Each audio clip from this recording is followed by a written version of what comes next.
Welcome back to a new blog of living in Kolkata diary. কেমন আছো তোমরা সবাই? আশা করি সবাই খুব ভালো আছো। আমরাও অবশ্যই ভালো আছি।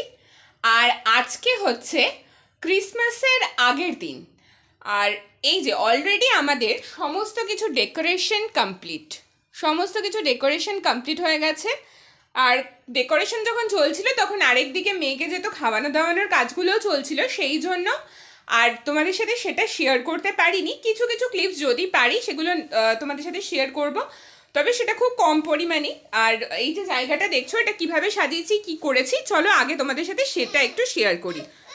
এটা ছিল আমাদের সেকেন্ড ইয়ারের ক্রিসমাস ডেকোরেশন।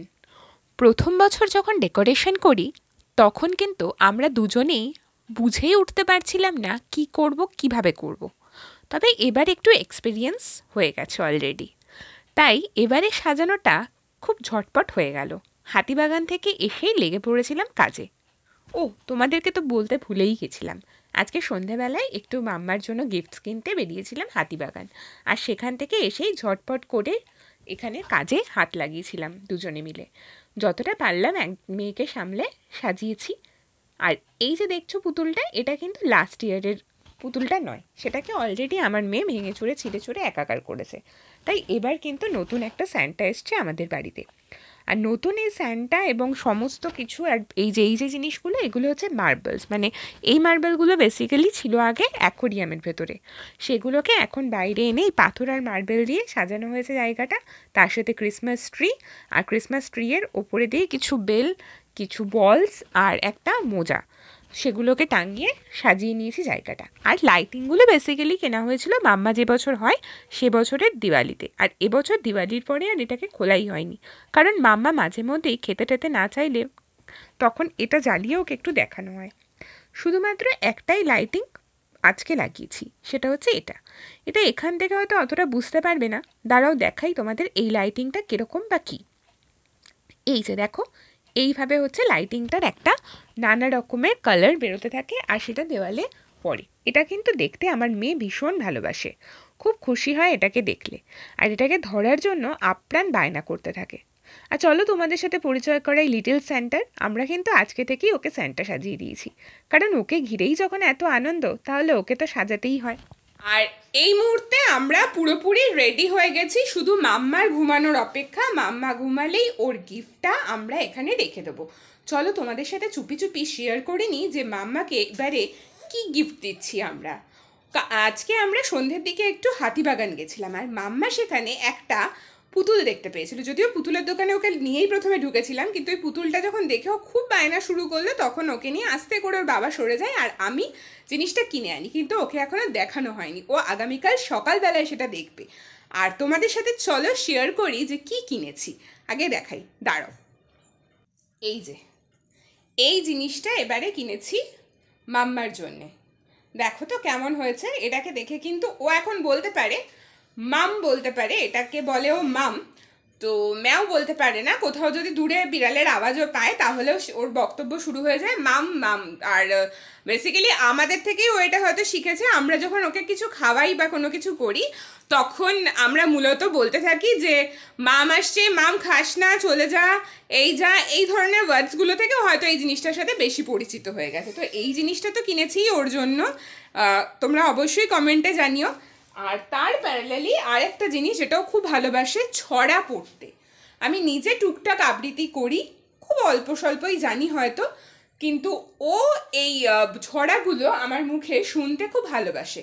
আর এটা ওকে ফোন না দেখিয়ে টাইমটা যাতে কাটানো যায়, তার জন্য একটা বেস্ট মাধ্যম বলতে পারো আমার কাছে। তো সেই বেস্ট মাধ্যমটাই হচ্ছে এই বই, যার জন্য এই ছড়ার বইটা কিনেছি।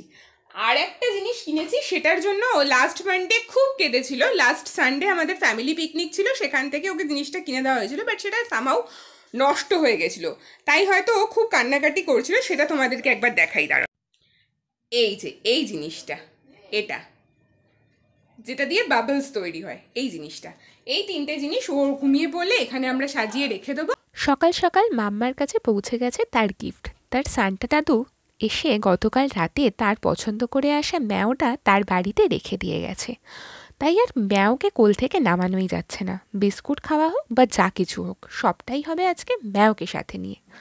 ম্যাও কিন্তু বসে আছে কোলে আর তার পাপাকে ইশারায় দেখিয়ে দিচ্ছে যে বিস্কিটটা চায়ে ভিজিয়ে দিতে, তবেই সে খাবে।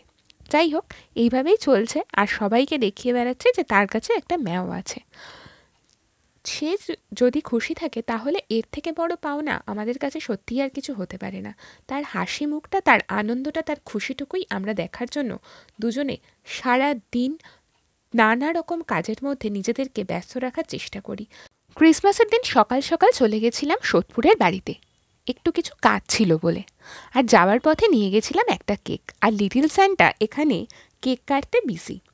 ক্রিসমাস বলে কথা, কেক না কাটলে কি চলে বলো তো? আর এই যে আমরা তিনজনে রেডি হয়ে গেছি পুরোপুরি। আর এখন আমরা কোথায় যাচ্ছি? কোথায় যাচ্ছি আমরা? কোথায় যাচ্ছি? বেউ বেউ। আমরা বেউ বেউ যাচ্ছি। আমরা বেউ বেউ। আমরা কোথায় যাচ্ছি মামা? টাটা বলে দাও সবাইকে। সবাইকে টাটা করে মামা দাও। সবাইকে টাটা করে দাও। টাটা করে টাটা দাও। করে দাও সবাইকে। টাটা। টাটা করে দাও, একটা হাম্পা দিয়ে দাও। বাহ! তো এইবার আমরা বেরোচ্ছি আর বেরিয়ে দেখা যাচ্ছে আজকে আমরা কোথায় যাচ্ছি, কি করছি, কি খাচ্ছি। আমাদের সন্ধ্যা থেকে বেসিক্যালি শুরু হলো দিনটা, আর সকাল থেকে সেরকম কিছু হয়নি, একটু ওই বাড়িতে কাজ ছিল সেজন্য বেরিয়েছিলাম। যাই হোক, চলো সন্ধ্যাবেলা বেরোই আর দেখি কোথায় যাওয়া যাচ্ছে। চলো। মাম আছে। আর হ্যাঁ, ও কিন্তু অলরেডি মামটা যে পেয়ে গেছে সেটাকে আর ভুলতেই পারছে না, একটু পরপরই ওর মামের কথা মনে পড়ছে। যাই হোক, ঠিক আছে। এইখানে এই যে দে দে মাম। এটা কি বলো? ঠিক আছে, চলো যাই ঘুরে আসি আর তোমাদেরকে নিয়ে যাই কোথায় যাচ্ছি সেখানে। ও বাড়ি থেকে ফিরে এসে মেয়েকে খাইয়ে দাইয়ে একটু রেস্ট নিয়ে বেরোতে হলো অনেকটা দেরি। তাই আর দূরে কোথাও না গিয়ে চলে এলাম বাগবাজারে, বাড়ির এক্কেবারে কাছে, যেখানে হচ্ছিল পৌষকালী পুজো। আশা ছিল অন্যান্য পুজোর মতন পৌষকালী পুজোতেও হয়তো এখানে কোনো মেলা চলবে, তবে একেবারেই নিরাশ হলাম। তাই মায়ের মুখ দর্শন করে মাকে প্রণাম করে চলে এলাম বাড়িতে। আজ আর বিশেষ ঘোরা হলো না। প্রতি বছরই 25শে ডিসেম্বর কোথাও না কোথাও ঘুরতে যাই। এবছরটা কোথাও ঘুরতে না যাবার দুঃখটা মনের মধ্যে দানা বেঁধেছিল। আর তাই আজকে 27শে ডিসেম্বর না পেরে বরের কাছে অভিযোগ জানালাম যে এবছরের 25শে ডিসেম্বরে কোথাও ঘুরতেই যেতে পারলাম না। কথায় যে এত তাড়াতাড়ি কাজ হবে তা মোটেই বুঝতে পারিনি। যাই হোক, যথারীতি আমার কথায় কোনো পাত্তা না দিয়ে, কোনো উত্তর না দিয়ে সে তো তার কাজে বেরিয়ে পড়ল। তবে ফেরার পথে ফোন করে বলল রেডি হয়ে থাক, একটু বেরোবো। যাই হোক, মা মেয়ে খুব তাড়াতাড়ি ঝটপট রেডি হয়েছিলাম, এসেই আমাদেরকে নিয়ে বেরিয়ে পড়ল। আজকের গন্তব্য ছিল শ্রীভূমির খাদ্য মেলা। বাড়ি থেকে খুব কাছেই হওয়ার জন্য বেশ তাড়াতাড়ি পৌঁছে গেছিলাম। পৌঁছেই দেখতে পেলাম সেখানে রয়েছে এক রাশ খেলনা, বিভিন্ন ধরনের জিনিসপত্রের পসরা। তার পাশাপাশি এই যে দেখছো এই জিনিসটা, এটা হচ্ছে একটা লাইটিংয়ের মাধ্যমে সার্কাস বাস তৈরি করা হয়েছে। ভেতরে একটা জোকারও ছিল, তবে সেটা বোধহয় ভিডিওতে খুব একটা আসেনি, কারণ এটা খুব ক্লোজে যাওয়া যাচ্ছিল না। আর লাইটিং দেখে তো মনে হচ্ছিল আমরা যেন পার্ক স্ট্রিট পৌঁছে গেছি। প্রচুর পরিমাণে লাইটিং ছিল এখানে। যদিও আমি কখনো 25শে ডিসেম্বর বা 31স্টে ক্যাথেড্রাল, ময়দান এগুলো গেলেও পার্টিকুলারলি পার্ক স্ট্রিটে যাইনি। জানি না আগামী কখনো যাওয়া হবে কি না, তবে গেলে তো অবশ্যই তোমাদেরকে সঙ্গে নিয়েই যাব। তাই আজকে যেখানে এসেছি সেই জায়গাটা আগে ঘুরে দেখি আর একটু উপভোগ করি। এখানে কিন্তু ছোট বড় নানান ধরনের স্টল ছিল, আর সেই স্টলের পাশাপাশি ছিল দুটো স্টেজ, যেখানে একটা জায়গায় আমরা যখন গেছিলাম তখন লোপামুদ্রার আসার কথা ছিল, আর আরেকটাতে লোকাল কোনো শিল্পীরা গান গাইছিল। আর এটা ছিল একটা রথ, যে রথটাতে কিন্তু আমরা পরে স্যান্টাকেও চড়তে দেখেছি, কিন্তু সেটার ভিডিও আর নেওয়া হয়নি, কারণ আমার মেয়েকে স্যান্টার সাথে হ্যান্ডশেক করানোর জন্য আমি একটু ওকে ধরেছিলাম, সেজন্য আর ভিডিও করা হয়নি। আর হাজব্যান্ড তখন একটু দূরে ছিল। যাই হোক, সবটা মিলিয়ে কিন্তু জায়গাটা বেশ সুন্দর। হ্যাঁ, এখানে কিন্তু প্রচুর পরিমাণে খাওয়ার দোকান ছিল, কারণ এই যে বললাম এটা কিন্তু শ্রীভূমির খাদ্য মেলা। তবে হ্যাঁ, আমরা যখন খাই রেস্টুরেন্ট ছাড়া অন্য কোথাও স্ট্রিট ফুড দাঁড়িয়ে খেলে সত্যিই আমাদের ভিডিও করা হয় না, জানো তো, কারণ মাম্মা যে বড্ড দুষ্টু, ওকে সামলে আমরা সেইভাবে ভিডিও নিতে পারি না, কারণ একজন ওকে সামলাতে থাকলে তবেই আরেকজন খেতে পারি। তাই খেতে খেতে কি করে ভিডিও করি বলো? এখানে তাই তোমাদেরকে ঘুরিয়ে দেখাচ্ছিলাম যে কত রকমের স্টল রয়েছে। দেখো, তোমরা নিশ্চয়ই অনেকেই শ্রীভূমির খাদ্যমেলায় গেছিলে, ঘুরেছো। তারা কিন্তু আমাকে কমেন্টে জানাতে ভুলো না যে তোমাদের এই শ্রীভূমির খাদ্যমেলাটা কেমন লেগেছে।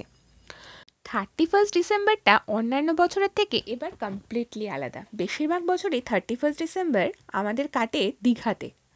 তবে এবছর আর লাস্ট ইয়ার আমাদের কিন্তু দীঘায় যাওয়ার কোনো রকম কোনো প্ল্যানও হয়নি বা যাইও নি।